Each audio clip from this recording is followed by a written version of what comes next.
Bismillahirrahmanirrahim. Assalamualaikum warahmatullahi wabarakatuh. Innal hamdalillah nahmaduhu wa nasta'inuhu wa nastaghfiruh wa na'udzu billahi min shururi anfusina wa sayyiati a'malina. Man yahdihillahu fala mudilla lahu wa man yudlil fala hadiya lahu. Asyhadu an la ilaha illallah wahdahu la syarika lahu wa asyhadu anna Muhammadan abduhu wa rasuluh. Adal amanah wa balagh risalah wa mustahilna wa syafa'al ummah ila yaumil qiyamah. Alhamdulillah, segala puja dan puji milik Allah Subhanahu wa taala. Salawat dan salam kalau kita panjatkan kepada cucu Yusuf sallallahu alaihi wasallam.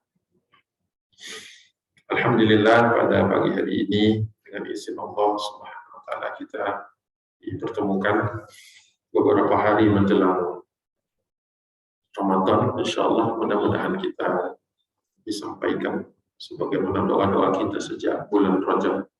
Allahumma barik lana fi Rajab wa Sya'ban wa balighna Ramadan. Mudah-mudahan sampai. Mudah-mudahan Ramadan juga mencintai kita sebagaimana kita mencintai Ramadan. Allah Subhanahu wa taala berfirman, ya ayyuhalladzina amanu kutiba alaikumus syiyam kama kutiba alal ladzina min qablikum la'allakum tattaqun.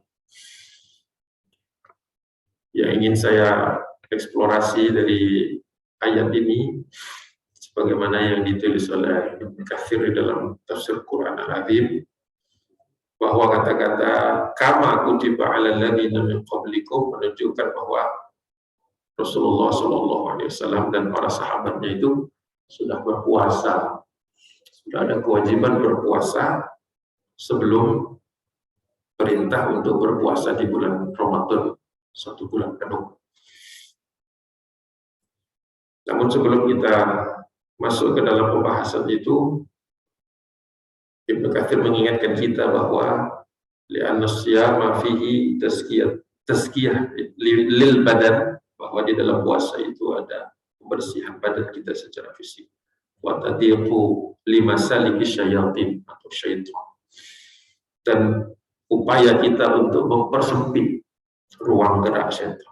Sebagaimana walihada sabata fi sahihain, dalam hadis yang diriwayatkan oleh Bukhari dan Muslim, dikuatkan lagi dengan hadis Nabi yang berbunyi, ya ma'syarus sabab, wahai orang-orang anak-anak muda, ya ma'syarus syabab, man istata'a minkumul ba'ah falyatazawwaj, barang siapa yang memiliki kemampuan untuk mandiri maka hendaklah dia menikah. Wa man lam yastati' fa 'alaihi bisawmi, barang siapa yang tidak mampu maka hendaklah dia berpuasa. Fa inna lahu wija, sesungguhnya itu jadi perisai. Jadi memang puasa itu selalu dikaitkan dengan kemampuan kita untuk membersihkan jiwa kita, badan kita secara fisik. Selalu secara fisik itu sehat, sudah dibuktikan oleh berbagai penelitian. Orang yang puasa itu lepas dari stres, mampu mengelola jiwanya, mampu mengingat apa yang dia baca. Jadi memang puasa ini harusnya bulan Ramadan itu waktu kita memang full untuk Ramadan setiap, bukan waktu-waktu sisa. Makanya kaum muslimin dari kalangan salafus saleh sudah bersiap-siap 6 bulan sebelumnya. Walaupun doanya dari Rajab dan Sya'ban, tapi sudah bersiap-siap sejak 6 bulan.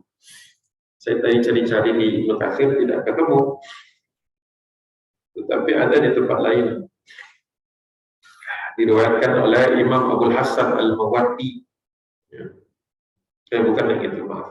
Imam Ibn Rajab dari Mu'alli bin Fadl bahwa kanu yad'un Allah sittata ashhur an yablughu syahr Ramadan. Kami terbiasa, kata orang salafus saleh, biasanya kami sudah bersiap-siap berdoanya itu 6 bulan sebelum Ramadan. 6 bulan itu berarti kalau Ramadan itu bulan ke-9.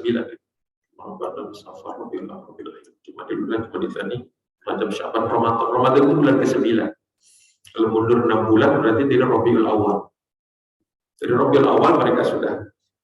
Dan menurut beliau bahwa persiapannya itu bukan persiapan maknawi, tapi persiapan fisik. Dan fisik itu terkait dengan badan, dan fisik itu terkait dengan mal. Jadi mereka sudah menyisihkan harta. Karena dulu mereka itu adalah pedagang, petani kan. Pedagang itu kaum muhajirin, petani itu kaum ansar, sebagian besar. Jadi mereka sudah 6 bulan mempersiapkan ini supaya di bulan Ramadan tidak cari-carilah. Kalau kita di bulan Ramadan itu justru iya, apalagi yang dagang gitu kan. Yang dagang itu Ramadan lagi asik-asiknya. Kalau berhenti nanti sayang rezeki dari Allah. Kata-katanya begitu. Padahal Allah kasih bulan 12 kan. Cuma minta 1 saja konsentrasi. Nah, kita masih di situ. Allahu a'lam. Jadi memang pengendalian diri, ya, tazkiyatul lil badan, dan yang terakhir yang penting juga adalah watadiqu limasaliki syaitan, mempersempit ruang jalannya setan. Dan ruang setan itu masuk tentu dari syahwat. Dan syahwat itu banyak dipengaruhi oleh apa yang kita masukkan ke dalam perut.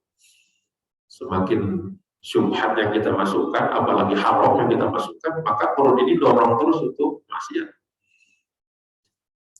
Jadi kalau kita masih gemar maksiat, Ramadan ini sebenarnya mengingatkan kita akan waktu-waktu itu, mengingatkan siapa kita sebenarnya.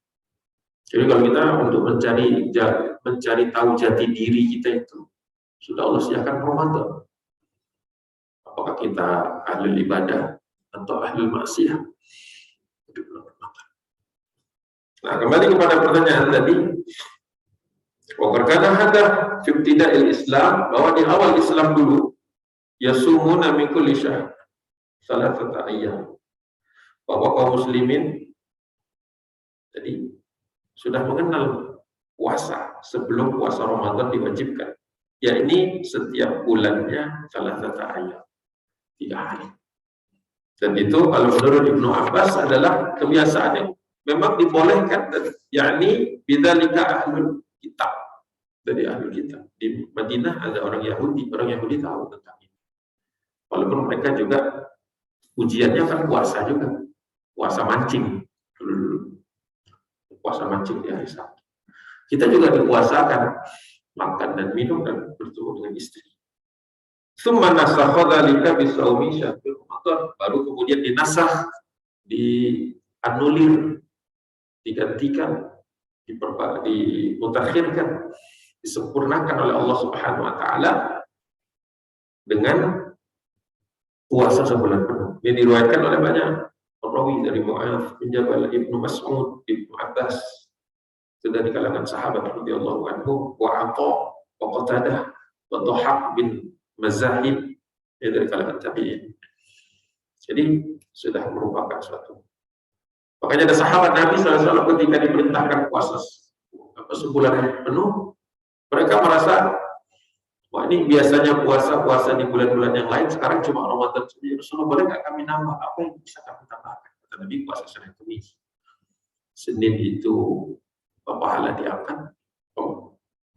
Ini bukan pahala yang diangkat. Para malaikat naik catatan itu. Dan nanti Kamis rombongan baru turun. Jadi mereka A+-nya itu sedang Kamis. Kata Nabi, aku ingin setiap kali ada pencatatan tutup, pencatatan dicatatkan bagiku sedang berpuasa. Senin Kamis. Lalu kemudian datang lagi sahabat Rasulullah, kami sudah puasa Senin Kamis, ada yang bisa kami tambahkan lagi? Kata Nabi, puasa seperti dahulu. Nah, diketahui dahulu itu yaitu puasa 3 hari setiap bulan. Tapi di awal tanggal, di awal. Tetapi bedakan kita dengan ahli kitab, kita puasa di tengah. Tengah itu yaitu 13, 14, 15. Bukan 14, 15, 16. Logikanya kan 15 di tengah. Tidak, Nabi menyuruh 13, 14, 15. Yang kita kenal sebagai Ayyamul Bid. Lalu kemudian datang lagi sahabat, Rasulullah, kami sudah puasa Senin, kami sudah Ayyamul Bid juga, kalau masih boleh, ada kan? Bahasanya halus, kalau masih ada boleh. Kata Nabi, kalau kalian masih kuat, masih mau, puasalah seperti saudaraku Daud alaihi salam. Jadi diganti itu semuanya. Jadi jangan Senin Kamis lagi, nggak usah Ayyamul Bid lagi, udah Daud aja. Sehari puasa, sehari tidak, sehari puasa. Begitu. Jadi kata-kata kembali kepada puasa kita dulu. Jadi menunjukkan bahwa Rasulullah SAW sebelum turun ayat 183 surah Al-Baqarah sudah berpuasa. Jadi bukan baru berpuasanya itu di ayat ini. Jadi dari apa namanya? Dari fase Mekah sudah 2 tahun di Madinah baru turun ayat ini. Ayat ini turun tidak lama sebelum perintah untuk berangkat ke Badar atau peristiwa Badar. Jadi, makanya perang Badar itu perang pertama Rasulullah berangkat dalam keadaan puasa. Di perangnya tidak puasa, tapi berangkatnya puasa. Itu pertanyaan apa? Poin pertama yang perlu kita ketahui. Jadi puasa di bulan Ramadan itu merupakan satu bentuk ketaatan. Jadi puasa ini memang efek sampingnya badan kita sehat, tapi itu bukan tujuan. Itu bukan tujuan. Tujuannya adalah ketaatan pada Allah Subhanahu wa taala. Ya, kaum muslimin dulu nggak ada yang bandel gitu. Kan sudah enak nih 3 hari aja. Sekarang jadi 1 bulan, di bulan yang paling panas pula. Makanya ada yang meriwayatkan bahwa Rasulullah SAW bersabda, kenapa puasa Ramadan ini innama sumiya Ramadan li'annahu yarminu dzunub. Ada yang nanya juga ke Anas bin Malik. Ya, Anas bin Malik. Ya Rasulullah, apa makna puasa? Kenapa puasanya di Ramadan, nggak di bulan lain? Kenapa nggak di Muharram, Safar, dan lain sebagainya? Dzulhijjah, Dzulqa'dah. Kata Nabi, dinamakan bulan Ramadan karena dia itu memanaskan dosa-dosa. Terus dijelaskan oleh para ahli hadis bahwa memanaskan yarminu dzunub itu maksudnya menghancurkannya, membakarnya dan menghapuskannya. Jadi itu juga diantara kenapa kita taat untuk puasa di bulan Ramadan. Jadi bulan ketaatan. Jadi uji hal-hal yang tadinya halal jadi haram sementara waktu. Itu ujiannya. Kemudian yang berikutnya yang juga jarang dibahas mungkin atau jarang dieksplorasi adalah bahwa apakah para sahabat itu ketika sudah berpuasa di bulan Ramadan sebulan penuh langsung seperti kita sekarang puasanya minal fajri ilal laili terkait dengan surah Al-Baqarah 187 kan? Fakulu washrabu hatta yatabayyana lakumul khaytul abyadu minal khaytil aswadi minal fajr tsumma atimus siyama ilal lail. Jadi kan puasa itu berat fikihnya. Dari fajar sampai lail. Lail yang dimaksud adalah masuknya waktu maghrib. Al-fajr itu maksudnya masuknya waktu subuh. Ada jeda waktu 50 bacaan ayat kita kenal sebagai sahur. Saya tidak bahas fikihnya karena fikihnya ahlinya banyak sudah membahas itu. Tapi pertanyaannya adalah awal ayat 187 itu uhilla lakum, nanti menimbulkan interpretasi tafsir dari ayat tadi. Uhilla lakum laylatus syiyam, dihalalkan bagi kalian di malam hari di bulan puasa yaitu Ramadan. Ar-rafathu ila nisaikum, mendekati menyetubuhi kasarnya itu ya, atau menggauli istri kalian. Nah, ini indikasi dan ini juga menjadi dalil kenapa bahwa dahulu malam harinya puasa juga. Karena uhillah dihalalkan.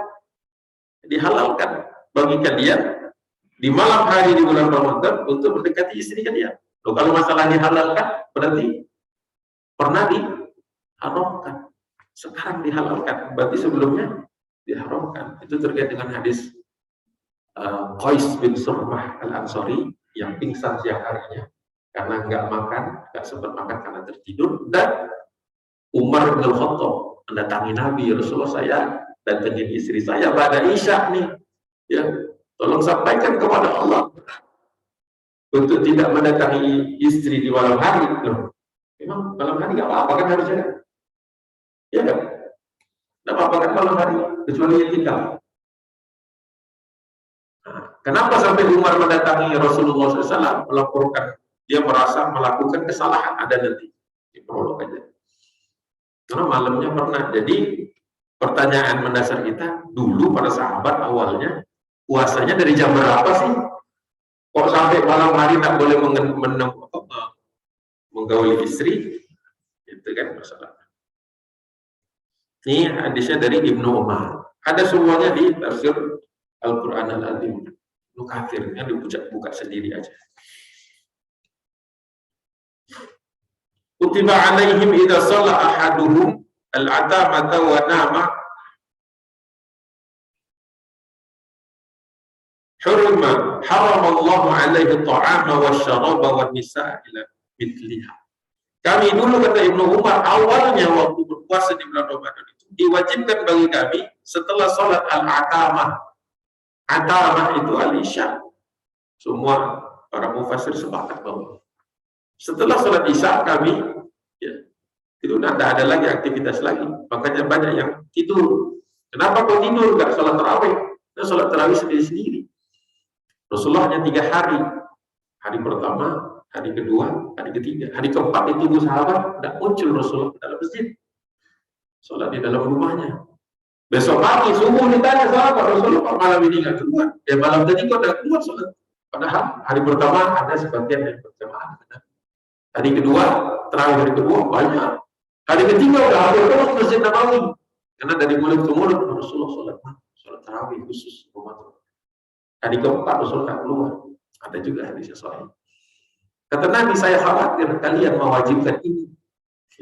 Kata Nabi, saya khawatir kalian menwajibkan ini. Rasulullah tetap sholat. Kedengaranlah suaranya. Karena rumah Nabi itu kan biliknya kebuka kan stop. Rumah Rasulullah itu nempel, nggak seperti ini ya, nempel. Kedengaran, wah sholat, tapi kok sholatnya sama ya, keluarganya aja, atau sendirian. Ya terus sholat tidak.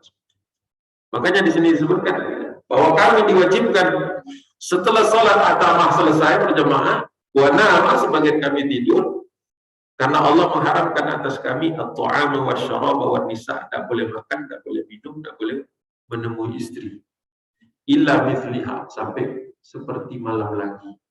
Jadi kalau mau ditanya dulu, makanya jangan terlalu semangat. Ada yang datang, Ustaz, ceritakan, kami kepingin puasa seperti Rasulullah dulu di awal. Saya bilang jangan. Puasa di awal emang kuat. Saya bilang, emang beda kata dia. Ya beda awalnya. Karena awalnya dari minal agama ilal lain. Agama apa? Minal isya kalau atau agama. Dari isya, iya. Kalau dari isya itu konsekuensinya apa? Terawihnya dalam keadaan berpuasa. Udah siap belum? Terlalu berpuasa. Orang terawih nggak pakai puasa aja. Kalau kepanjangan dikit juga ngeluh kan? Walaupun ngeluhnya diem-diem. Bayangkan itu sholatnya sekian juz gitu kan. Setelahnya nggak pakai minum, padahal saya biasa letakkan air kalau udah terawih. Minum kan ada rehat-rehat. Jadi kalau kita coba-coba yang awal, saya bilang yang awal yang mana nih? Yang sebelum turunnya Al-Baqarah 187, wah berat. Umar bin Khattab tidak sampai mendatangi Nabi dan minta bantu doa sama Allah. Jadi ada asbab nuzulnya 187. Jadi begitu. Nah, baru kemudian setelah peristiwa tadi, alhamdulillah ada peristiwa Umar, ada peristiwa Qais bin Surmah. Jadi kemudian digeser sama Allah. Sudahlah malam kalian bolehlah makan. Wa kulu washrabu. Silahkan makan. silakan bertemu dengan presiden. Jadi Allah sudah kan ada jelaskan bahwa ibadah itu bukan untuk memberatkan kaum muslim. Jadi sudah dikasih mudah begitu saja, masih ada yang komplain, emang terlalu. Apa mau balik lagi dari puasanya sampai dari malam? Takutnya makin banyak orang yang tidak. Jadi kenapa di awal tadi saya katakan bahwa bulan puasa itu adalah bulan ketaatan? Sahabat tak ada satu pun yang komplain. Padahal kalau dipikir-pikir, habis Isya, dia kalau sempat makan. Nah, kalau Qais bin Surmah tadi nggak sempat makan. Mana hadis Isya. Jadi ada terus. Oh, di 187. Di 187. Nah, ini. Waqala Abu Ishaq Anil Barra ibni Azib qala kana ashab Nabi sallallahu alaihi wasallam idza kana ar-rajul sha'iman, seorang laki-laki berpuasa, fanama qabla an yaftur, kalau dia kemudian makan padahal belum sempat dia berbuka puasa dari hari sebelumnya, lam yakul ila mithliha, tidak lagi dia makan sampai itu. Jadi waktu yang berat itu adalah waktu menjelang Isya, karena puasanya lebih lama daripada sekarang. Wa inna Qais bin Surmah al-Ansari kana sha'iman, sebagaimana peristiwa yang dialami oleh Qais bin Surmah al-Ansari radhiyallahu anhu, dia sedang berpuasa. Wa kana yaumuhu dzaka ya'malu fi ardihi, dan dia itu sehari-hari siang harinya kerjanya itu di ladang, ngolah tanah di ladang, di kebun, kerja fisik. Falamma hadara al-iftar ata imra'atahu faqala hal 'indaki ta'am. Ketika sudah masuk waktu iftar, dia datangi istrinya, dalam rangka tanya, makanan sudah siap belum? Qalat, berkata istrinya, la walakin atlub wa atlubu laka. Kata dia, belum. Waduh, gimana Neng? Kita di rumah, makanan belum siap. Ya siapin dulu, tapi saya akan kumpulkan dan saya akan buatkan untukmu. Ya juga begitu. Kemudian diberikan kepadanya makanan setelah itu, tapi dia sudah tidak kuat. Ya. Faqallabatu 'ainuhu fanama, matanya sudah nggak bisa ditahan sampai dia tertidur. Makanan di situ tapi tidak dijaga, mungkin 1, 2 suap tidur sampai capeknya pakai nunggu pula tadi. Ya namanya kecelakaan. Tapi ini sudah qadarullah juga. Wajah imra'atuhu falamma ra'atuhu na'iman qalat khaybatalak anamta. Ketika istrinya datang sekali lagi, dia bersaksikan makanan belum disentuh, suaminya sudah tidur. Kata dia, ini halangan, ini masalah buatmu. Ya. Apakah kau tertidur selama yang aku tadi tinggalkan? Ya, iya tertidur, namanya capek. Gitu kan kerjanya. Seharian puasanya juga. Kalau coba maghrib ke Isya itu kan kurang lebih sejam ya. Kurang lebih sejam lewat dikit. Berarti kalau puasanya dari Isya sampai maghrib, muter 2 kali itu jam, ya kan, muter 2 kali. Itu berarti hampir 23 jam puasanya. 23 jam puasanya, hampir kayak puasa di Swedia, yang mataharinya, terang terus di musim tertentu, ya malamnya cuma sebentar. Seperti itu. Akhirnya apa yang bersangkutan ini, karena memang puasa adalah kewajiban kan, maka dia terus berpuasa, walaupun tidak sempat makan, maka cuma sedikit. Kalau mantasofan nahar, sampai tiang setengah hari, siang hari besoknya, tengah-tengah hari, wusya alaihi, jatuh pingsan, dia tak sadar, oleh jatuh. Wajarlah 2 kali 24 jam, kerja keras, tidak makan pula malam tadi. Alhamdulillah dia tidak marah sama istri. Ada sisi lain yang perlu dibahas juga. Bahwa bapak kalau pulang ke rumah makanan belum siap, jangan marah, malu sama Qais. Jangan. Bisa jadi istri mungkin sibuk apa. Tapi kalau ibu sekarang kan biasanya jam 4 juga udah ready. Kalau nggak makan masak sendiri, baru gini-gini tadi. Zaman dulu untuk nggak ada GoFood. Kalau enggak kita puasa masih kayak dulu. Alhamdulillah. Ya, segala sesuatu yang terjadi itu sudah kehendak Allah. Ketika dia pingsan di ladangnya, waktu kira dari kali Nabi sallallahu alaihi wasallam, maka Dikabarkan kepada Rasulullah, ya Rasulullah, ada Qais bin Sirmah pingsan di ladang. Ya. Jadi bukan Qaisnya datang melapor, ya Rasulullah saya pingsan. Bisa nggak dilakukan perubahan amandemen terhadap ayat ini? Orang lain yang ngasih tahu. Dia diam-diam aja, orang nggak makan aja dilanjut. Pingsan juga ibadahnya, kalau mati di situ pun dia sudah siap. Kelas sahabat, bukan kelas kita. Jadi bukan dia yang melapor, orang lain. Panazalat hadhil ayat. Rasulullah, turunlah ayat ini. Apa ayatnya? Uhilla lakum. Karena uhilla lakum ini ada kejadian Umar. Nah, saya ceritakan Umar dulu, baru kita bacakan ayatnya. Rawinya dari Ibnu Abbas radhiyallahu anhu, maka al-muslimuna fi syahri Ramadan idza sallu al-isya haram alaihim an-nisa wa ta'ama ila mithliha min qabilah. Sebagaimana awalnya pada isya tidak boleh makan lagi, berarti tidak boleh minum, tidak boleh datengin istri. Cuma ina anasan minal muslimin asahu minan nisa, tapi ada sebagian dari kaum muslimin tidak tahan, tak kuat sehingga datengin istrinya. Wa ta'am, akhirnya setelah itu makan juga dia. Kalau habis hubungan suami istri haruslah lapar lah macam-macam. Makan pula setelah itu. Fi syahri Ramadan ba'da isya, di bulan Ramadan ba'da isya. Minhum, berarti banyak tuh yang melakukannya. Minhum yang paling terkenal kebetulan minhum Umar bin Khattab. Ada yang mau mengatakan Umar gak kuat imannya? Ada, setan aja minggir kalau gitu Umar. Jadi ini bukan masalah gak kuat iman, bukan, ini realistis aja. Realistisnya realistis. Ya. Fasyaku dzalika ila Rasulillah, dia sekedar dalam tanda kutip agak mengeluh gitu. Ya Rasulullah, gimana ya? Berat tampaknya. Ngomong gitu aja.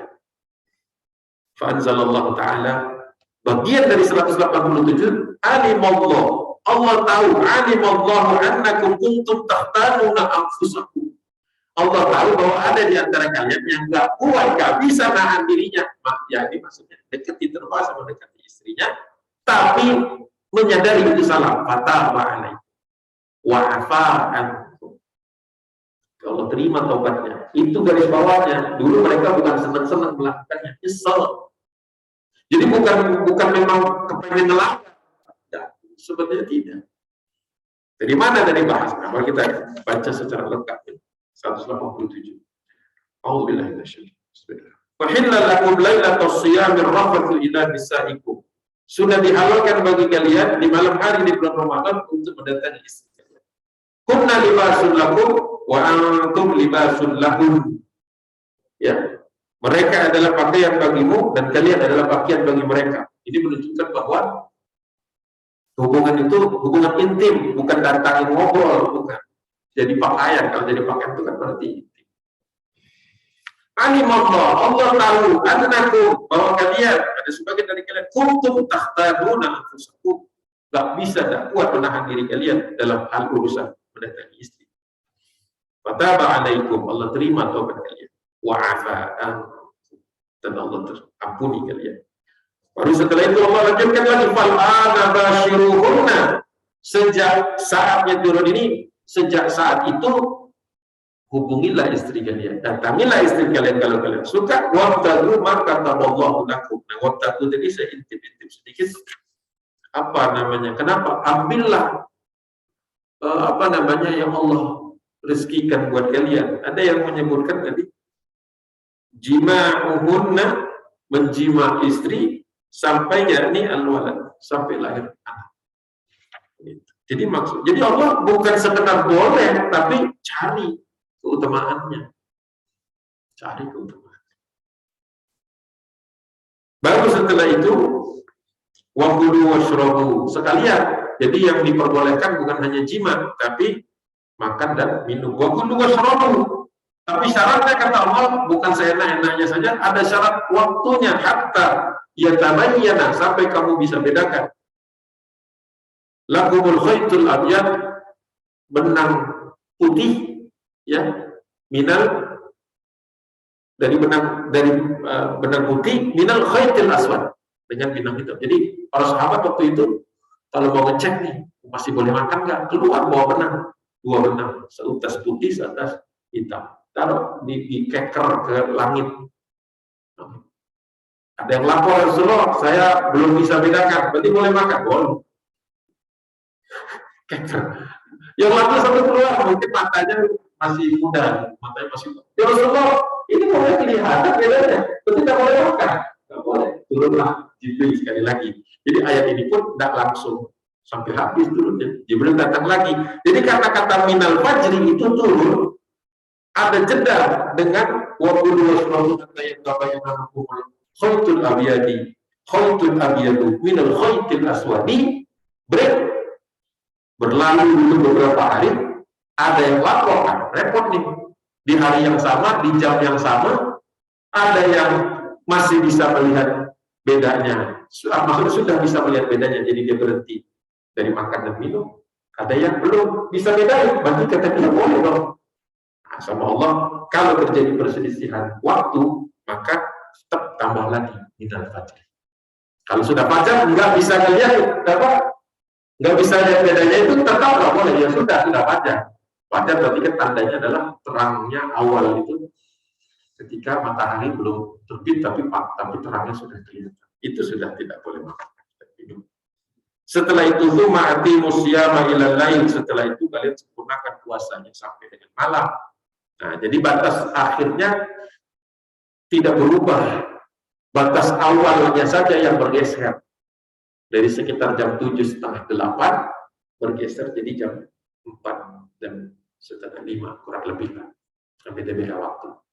Jadi bukan minal atama ilal lail, tapi minal fajri ilal lail.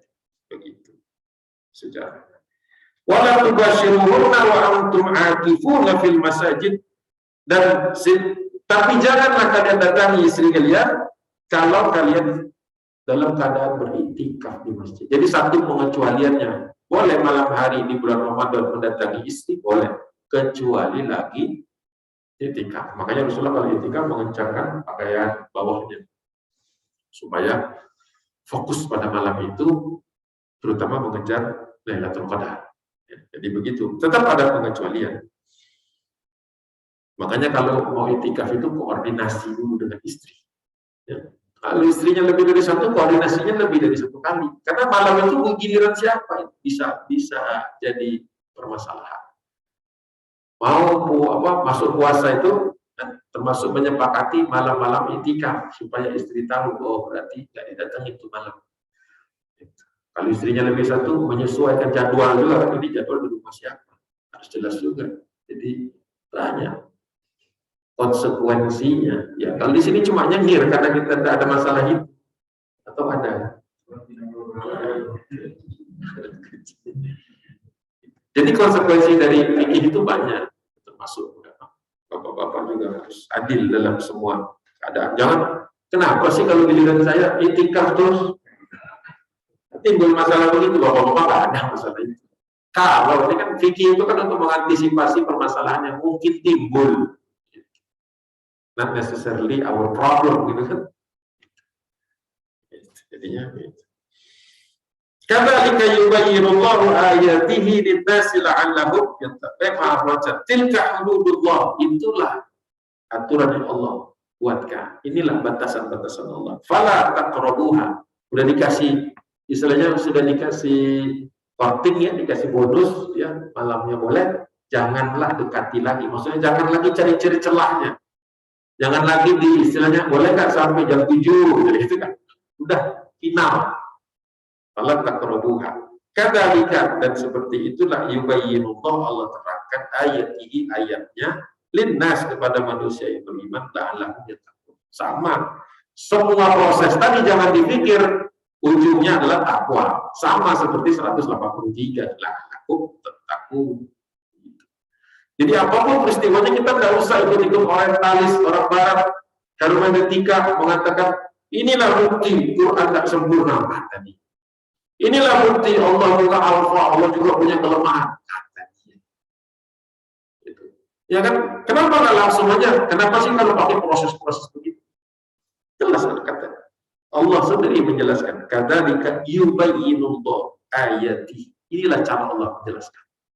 Khamar juga tidak langsung haram kan, ada tahapan. Perang juga perintah perang, ada tahapan. Menahan diri ada tahapan. Proses Allah hormati. Padahal bisa nggak Allah langsung ke bagian terakhir? Bisa. Kalau mau bisa gampang. Manusia kesana kemari juga diatur sama Allah. Qais bin Sulman Allah bikin sehat, Allah bikin kuat, nggak pingsan. Bisa. Kalau beliau nggak pingsan, Umar bin Khattab kuat nggak datang ke istrinya, ada perubahan. Sampai sekarang nggak ada masalah. Jadi itulah bahwa kalau belajarnya hadirnya sama mentalis, ya memang cari-cari kesalahan, cari-cari kelemahan di utak-atik bahasa. Begitu. Nah itu terkait dengan sejarahnya, karena saya fokus di situ supaya bapak-bapak dan ibu-ibu mengerti ada proses yang kita hormati. Ya. Nah, bagaimana kabar gembira? Tadi 6 bulan sudah saya sebutkan di awal, sudah saya curi sedikit bahwa cara mereka mempersiapkan diri itu 6 bulan sebelumnya. Nah, kabar gembira dari Nabi SAW, Rasulullah bertanya ditanya oleh Abu Hurairah, Nabi Hurairah radhiyallahu anhu, qala Nabi SAW, atakum Ramadan syahrun mubarak. Telah datang kepada kalian bulan Ramadan, bulan penuh berkah. Faradallahu azza wa jalla alaikumus siyamuhu wa qiyamuhu, dalam hadis yang lain bahwa Allah wajibkan bagi kalian untuk berpuasa di siang harinya dan menghidupkan malam di malam harinya. Jadi makanya Ramadan ada yang syahrul siyam, bulan puasa, syahrul Quran, bulan diturunkan Al-Quran. Makanya kita banyak berpuasa. Banyak tilawah. Kemudian ada syahrul qiyam, bulan di mana malamnya kita rutin sholat malam, bahkan sebelum tidur bonus di Ramadan, nggak perlu tidur dulu terawih langsung. Ada syahrul jihad juga, bulan Ramadan perang Badar diberi Allah kemenangan, Fatu Makkah Allah berikan kemenangan.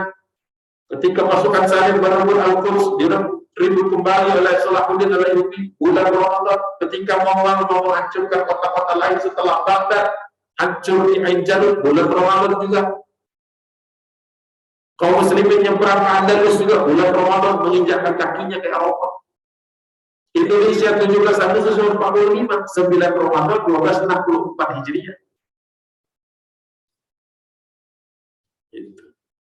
13. Jadi banyak peristiwa besar.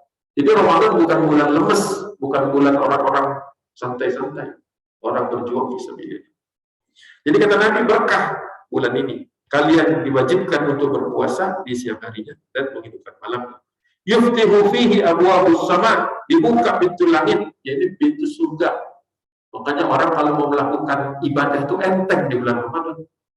Berarti kan yang jarang-jarang ke masjid kelihatan, yang jarang-jarang tilawah banyak, yang jarang-jarang sedekah banyak, yang lain-lainnya juga seperti itu. Baik, sedikit lagi selesai. Wa tughliqu fihi abwabul jahim, juga ditutup sama Allah SWT pintu neraka jahanam. Makanya orang pemaksiat itu susah kan? Apa istilahnya, sempit keluar peluang-peluangnya. Jadi kalau di bulan Ramadan alhamdulillah kita ada sebulan istirahat. Maksudnya apa? Kita tidak terkena imbas dari godaan syaitan atau tarikan neraka jahanam itu. Spesifik lagi Rasulullah menyebutkan wa tughallu fihi maradatus syayatin, dibelenggu bukan tangan, kemampuan setan. Jadi bulan Ramadan itu bulan kita tenang. Gak ada tarikan-tarikan maksiat. Nol. Kok masih ada orang maksiat? Nah, itu faktor internal dia sendiri. Makanya tadi bersihkan badannya, bersihkan dirinya. Jadi Ramadan itu istilahnya titik nol kita. Kalau masih ada negatifnya, maksiatnya, nah itulah kita. Tapi kalau banyak positifnya, nah itulah kita. Mudah-mudahan inilah yang wala tamutunna illa wa antum muslimun. Mudah-mudahan dalam kondisi seperti itulah kita mati nanti, dalam keadaan bertakwa insyaallah. Dan sebagai penutup, Rasulullah menyebutkan lillahi fihi lailatul khairun min alfi syahrin. Di dalamnya demi Allah ada satu malam yang lebih baik daripada 1000 bulan. Itu sudah paham semua. Kalimat berikutnya sudah ditinggalkan. Man hurima khairaha faqad hurima. Barang siapa yang terhalang dari mendapatkan kebaikan malam Lailatul Qadar itu karena dia memang melalaikannya. Jadi yang terakhir ini yang bikin kita bergidik. Oh, ternyata orang pun nggak dapat Lailatul Qadar itu karena nggak ada persiapan. Sudah ditandai belum di hari-hari ganjilnya? Belum ditandai belum? Belum nyari. Tahu di bulan Ramadan tapi belum ditandai kan? Sudah bisa dikira sebenarnya malam ganjilnya itu atau 10 malam terakhir bisa dikira. Kalau ragu-ragu, majuin satu. Udah. Tapi di agenda kita belum tertulis. Padahal kalau dulu sebelum pandemi mau liburan Desember, akhir tahun, awal tahun sudah dibikin planning lebih awal. Tiket dari pesan, ya kan? Hotel sudah di booking, ya kan? Uang bahkan sudah disisihkan. Orang-orang semua sudah dihubungi hari ini sudah bisa. Kantor juga sudah dikondisikan. Cuti dan sebagainya. Kenapa Ramadan enggak? Apa Ramadan kalah hebatnya dibandingkan holiday? Nah, itu aja pertanyaan penutup saya. Kalau kita bisa serius untuk liburan, kenapa kita tidak serius untuk Ramadan? Pertanyaannya hanya bisa dijawab oleh masing-masing. Saya tidak tahu jawaban masing-masing. Tapi tadi, kalau kita abaikan, begitu banyak kelebihan-kelebihan yang hilang. Berarti tepat Rasulullah mengatakan, man hurima khairaha faqad hurima. Siapa yang terhalang dari kebaikannya, karena dia sendiri melakukan penghalangan. Bukan orang lain, bukan Allah. Allah ini nggak boleh, nggak bisa itu. Nggak nyari, nggak dapet Lailatul Qadar. Nggak bisa itu. Santai-santai aja. Wallahu a'lam bishawab. Al-haqqu min rabbik fala takunanna minal mumtarin. Billahi taufiq wal hidayah. Wallahu muwaffiq ila aqwamit thoriq. Assalamualaikum warahmatullahi wabarakatuh.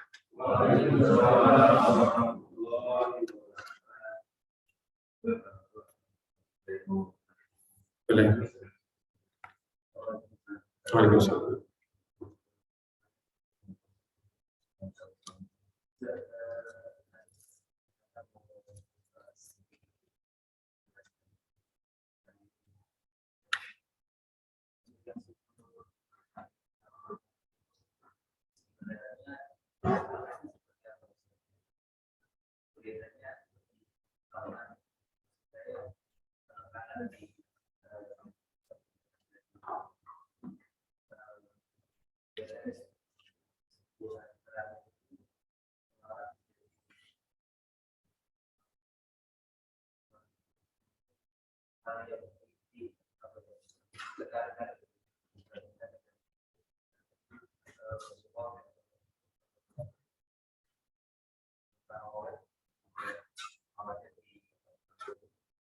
Jadikan kewajiban. Tapi di 10 hari terakhir, kalau dari tuntutan yang bisa disampaikan, ini menjadi sesuatu yang sangat-sangat ditekankan untuk dijalankan, bahkan tidak dilakukan berdatang di sekitar 10 hari terakhir.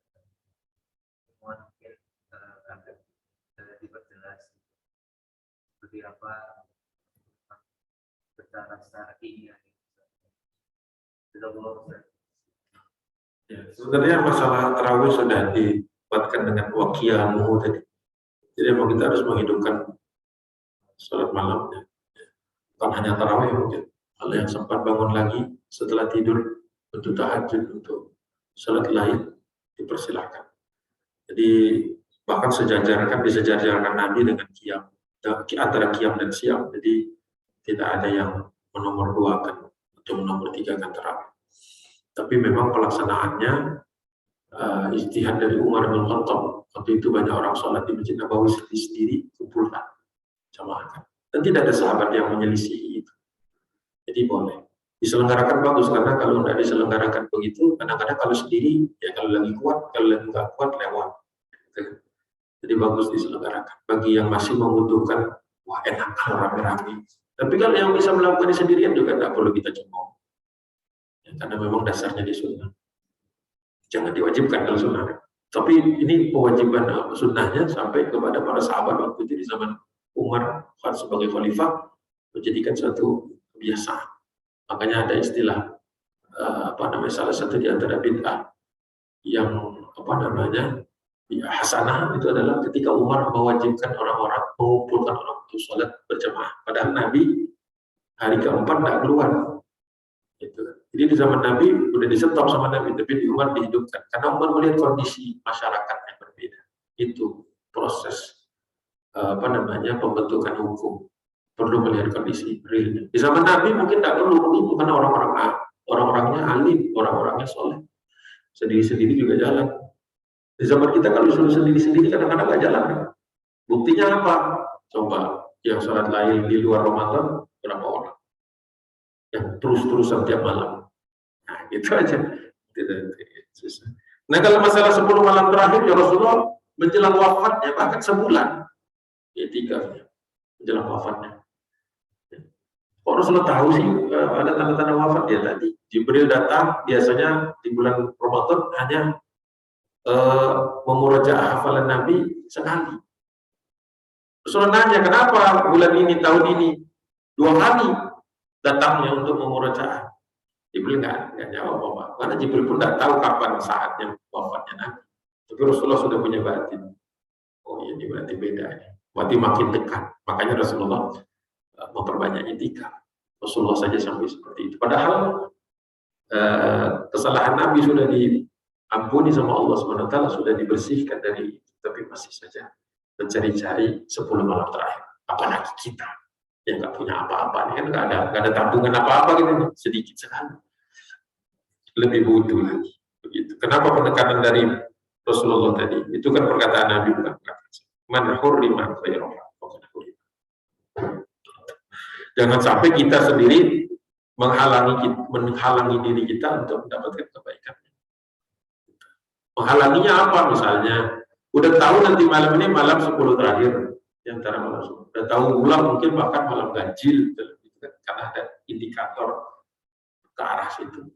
Siang harinya macam-macam lah kegiatannya yang membuat dia malam hari capek. Jadi memang ada kondisional, apalagi yang sudah tua. Harus istilahnya siang hari kalau tidak perlu banyak aktivitas fisik. Kenapa? Karena malamnya lebih berharga. Yang belum tentu ketemu tahun depan. Banyak tuh aspeknya, aspek daruri. Yang sudah sakit, yang sudah sepuh, khawatir tahun depan tidak ketemu, ya wajar kalau dia lebih ekstra. Kalau yang muda-muda, mungkin siang hari masih bisa lah sepedaan, nanti malam masih kuat. Tapi jangan sampai sepedaannya kuat, sholat malamnya loyo. Nah itu bahaya. Bahaya, berarti kan lebih kuat yang mana gitu. Jadi boleh silakan goes ke Bogor, ke Bandung, naik gunung, puncak, boleh, bagus. Tapi kuat juga siang malamnya nanti. Jangan tepar. Jadi ya makanya orang kadang-kadang meliburkan kegiatan lain di bulan Ramadan. Bukan nggak mau ibadah supaya maksimum malamnya itu. Karena siangnya kan berpuasa. Itu saja. Setelah Ramadan mau lanjut lagi, silakan. Karena malamnya sudah berlalu.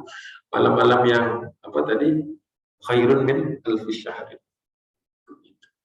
Jadi ya kita sebagaimana dituntun oleh Nabi, ya kita mengikuti itu sambil atau. Jadi masya Allah kan seimbang dalam Islam, seimbang. Insya Allah tidak ada yang lebih-lebih atau dikurang-kurang. Allah alam. Saya mohon izin nanti 6.30 maksudnya. Saya tidak ikut yang acara-acara yang dia bertujuan itu. Karena ada silaturahim juga keluarga pagi-pagi ini, karena siang nanti. Mungkin masih bisa 2 pertanyaan. Untuk cara itikaf itu seperti apa, Ustaz? Ada yang bilang kalau itikaf itu siang dan malam gitu. Jadi kita sepanjang hari itu kita nggak boleh keluar masjid. Jadi kalau misalnya rumah kita di sebelah masjid gitu, kita ke rumah itu udah batal gitu. Atau kita boleh beraktivitas siangnya, tapi malamnya pada maghrib baru kita itikaf sampai subuh, terus kita aktivitas lagi baru maghrib lagi atau gimana saat yang sebenarnya? Itu kan ibadah-ibadah yang nafilah, ibadah-ibadah tambahan. Jadi makanya tidak juga diwajibkan satu cara tertentu. Memang Rasulullah dan para sahabat itu menghentikan aktivitas lain, jadi bisa mereka dari seharian, tidak ada masalah. Makanan udah tersedia, penghasilan udah diamankan 6 bulan sebelumnya. Bahkan untuk sodako selama sebulan Ramadan sudah siap. Ya kalau bisa siap seperti itu, sebulan lah, dan usah keluar dari masjid sekalian. Tapi asal ada persiapan, yang jadi masalah ini semangat betul di masjidnya, anak istri terlantar. Begitu loh. Jadi saya tidak mau membenturkan itu. Kalau antum secara finansial belum kuat, ya ambillah etikaf malam supaya sesuatu yang tidak bisa seutuh jangan dibuang sepenuhnya. Gitu. Kalau kerjanya malam, satpam misalnya kan, bagian malam, bisa etikafnya pagi sampai sore, ya udah. Lebih baik daripada yang pagi enggak, malam enggak, bohong aja. Jadi semuanya disesuaikan. Makanya tadi diawali dengan kata-kata tadi, sahabat, kami bersiap-siapnya 6 bulan. Antum mau siap Ramadan full 1 bulan penuh, memang seperti itu dicontohkan. Siapinlah 6 bulan dari Rabiul Awal. Ya kan, sisihkan dari penghasilan ini sekian. Kira-kira yang cukup buat hidup makan sebulan, sekeluarga. Cukup juga untuk sedekah tiap hari. Ya kan, zakat segala macam beres, jadi tidak perlu keluar lagi sejengkal pun dari kaki dari masjid sampai malam takbiran. Keluar udah boleh, nggak ada selesai kan maghribnya kan. Terus itu ya memang sempurna. Tapi jangan nanti dijadikan dalil omongan saya. Anaknya nggak keurus, ini macam-macam, rumahnya terlantar, gitu kan. Nah, itu berarti belum siap. Jadi memang bisa jadi kita ini semuanya yang belum pernah ya iktikaf sebulan penuh. Memang belum optimal, kita itu belum maksimal karena tadi belum siap. Apalagi kalau dia pegawai gimana? Gak ada gagal sebulan. Kata bosnya sekalian aja lah, gak usah masuk lagi. Ya, pun juga kan, masa saya fatwakan kepada orang itu puasa iktikaf sebulan, berantakan rumahnya kan, salah. Terus gimana dong? Dan semua kita punya cita-cita jadi bos kan, bos untuk dalam hal kasbul maisha, ya kan? Masa kita mau jadi orang kantor terus, ya kan? Belum bisa nih. Nah ini babnya sudah lain nih, bab kemandirian ekonomi. Para sahabat yang mandiri secara ekonomi. Walaupun ada yang jadi pegawai 1-2 dan bosnya sekelas sahabat, ya diliput. Kalau saya sekelas sahabat di Palembang kalau 7 bulan 8 bulan kan di tempat tinggal saya ada namanya Haji Abdul Razak. Ya Abdul Razak. Makanya kalau ke Palembang tanya sama orang asli Palembang mau makan martabak paling enak di mana? Pasti diantarnya ke Har. Martabak Har samping Masjid Agung, seberangnya nyebrang JPU, nyebrang dikit di arah selatan ya. Utara, pojok kanan ada martabak H-A-R, panas. Tapi itu Haji Abdul Razak maksudnya. Haji Abdul Razak itu selama 1 bulan tutup. Padahal kalau dia buka seperti di bulan-bulan lain, ramainya sampai kita ngantri. Kalau pada Jumat itu ngantrinya dari JPU untuk makan martabak tambi, martabak keling, martabak, kan beliau orang asli India. Jadi selama sebulan dia nggak beroperasi. Bagaimana dengan karyawannya? Dibayar semua. Orang banyak yang diajak umroh, ada yang dihajikan selama sebulan. Dan rumahnya di samping rumah Panglima, Kodam 2 Sriwijaya, nggak jauh dari situ. Ada rumah Haji Abdul Razak. Itu setiap sore, setiap pasar itu ramai orang ngambil bukaan lah, ada yang kalau di 10 malam terakhir dia bagikan zakatnya untuk menghabiskan zakatnya butuh 10 hari. Zakat kita ngabisinnya berapa lama? Cepet. 10 hari ngabisin zakat. Jadi pernah ditanya beliau itu dalam satu momen dipasang di Mading Masjid Agung. Kenapa kok orang lain pada buka, istilahnya kenapa orang lain buka usaha di bulan Ramadan, apalagi dia makanan terkenal se-Palembang, bahkan di luar Palembang dia terkenal. Kenapa nggak buka peluang usaha kan? Dia akan jawabnya sederhana, 11 bulan Allah berikan sudah cukup. Berarti rem cukup dan cukup itu qanaah ini. Dia bilang 11 bulan sudah cukup kok. Ya kalau jadi cukup memang nggak ada habisnya Pak. Kita lah yang setting habisnya berapa. Kalau Haji Abdul Razak saja hidup di abad ke-14 Hijriah saja bisa begitu, bisa apa? Jadi wajar kan aneh orang sebulan ini kan. Bukan aneh-aneh, beliau bisa. Punya bisnis juga. Memang syaratnya bukan karyawan atau karyawan di perusahaan seperti itu. Bosnya nyuruh, libur, Ramadan, itikaf, 1, 2, 3 umroh. Nah, itu mimpi bisa-bisa seperti itu. Tapi kan semua di sini Muslim punya capability yang sama kok. Mau bikin usaha apa juga bisa. Suatu saat Anda bisa begitu. Insyaallah bisa. Ya, tapi kalau kerjanya di tempat lain, apalagi bos non Muslim ya nggak bisa.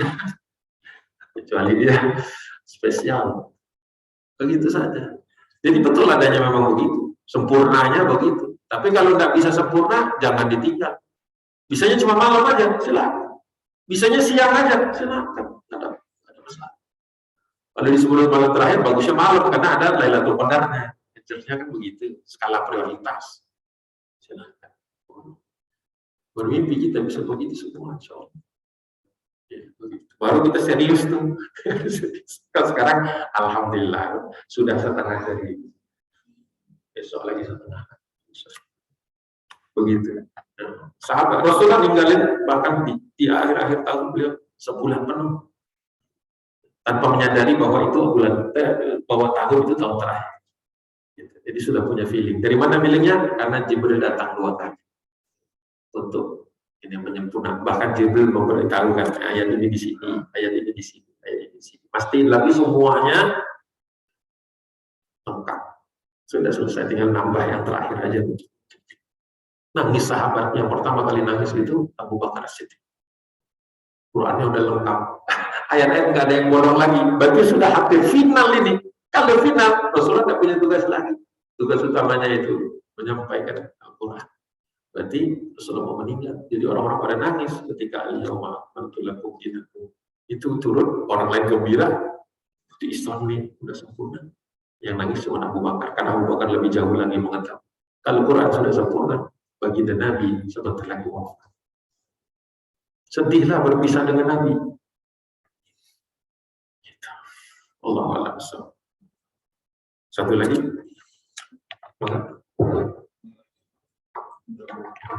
Terkait dengan hotel itu kalau ada 2 perkara yang berbeda ya, mungkin dan yang itu sebenarnya seperti apa? Yang kedua, apakah seperti kayak metode itu cuma bilang tertentu aja sangat sedikit gitu waktunya, mungkin berapa detik atau berapa menit, atau dia memang full dari maghrib sampai subuh?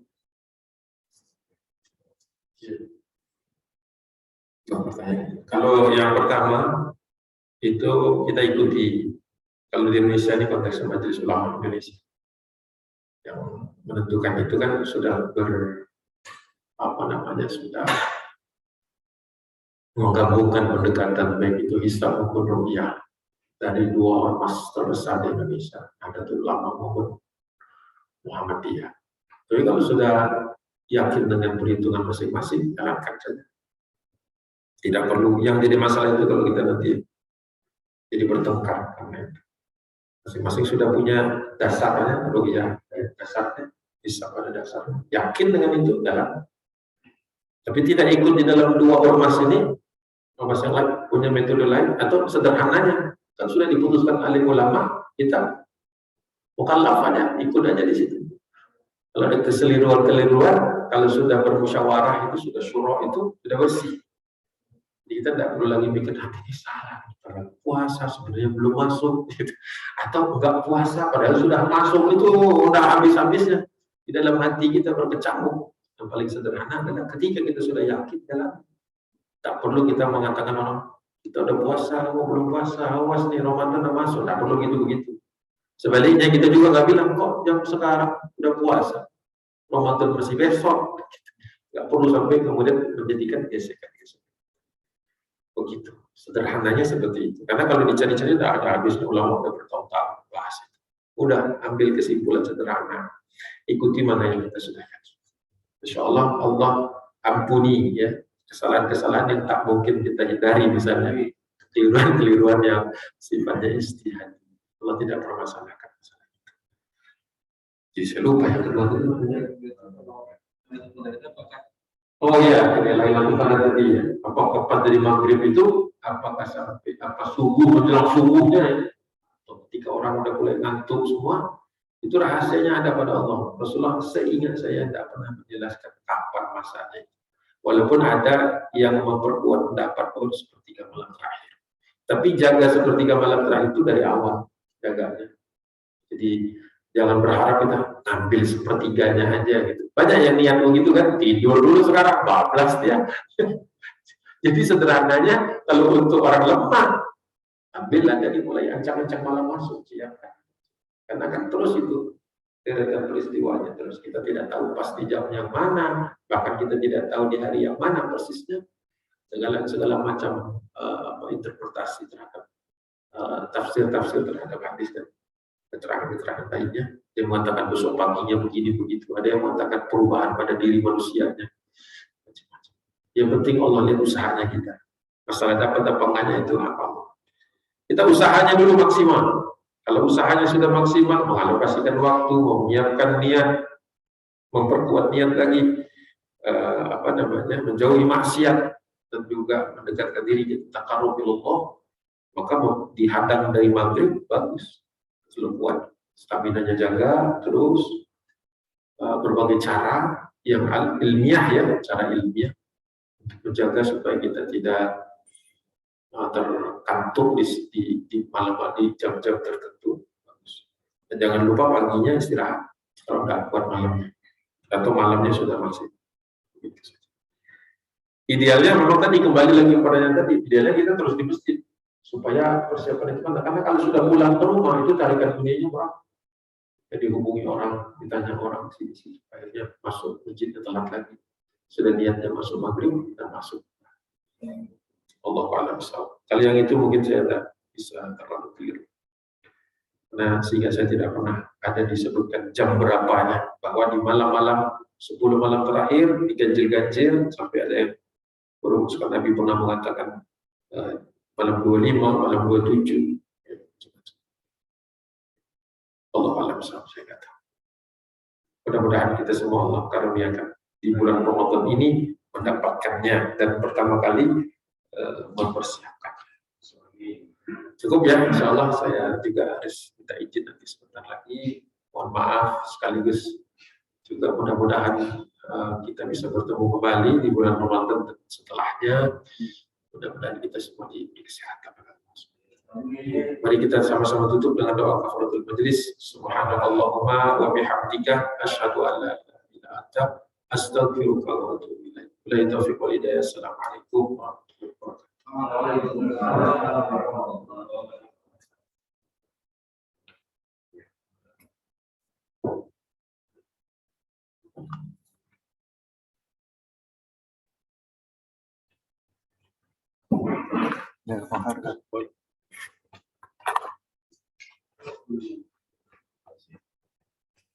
Allah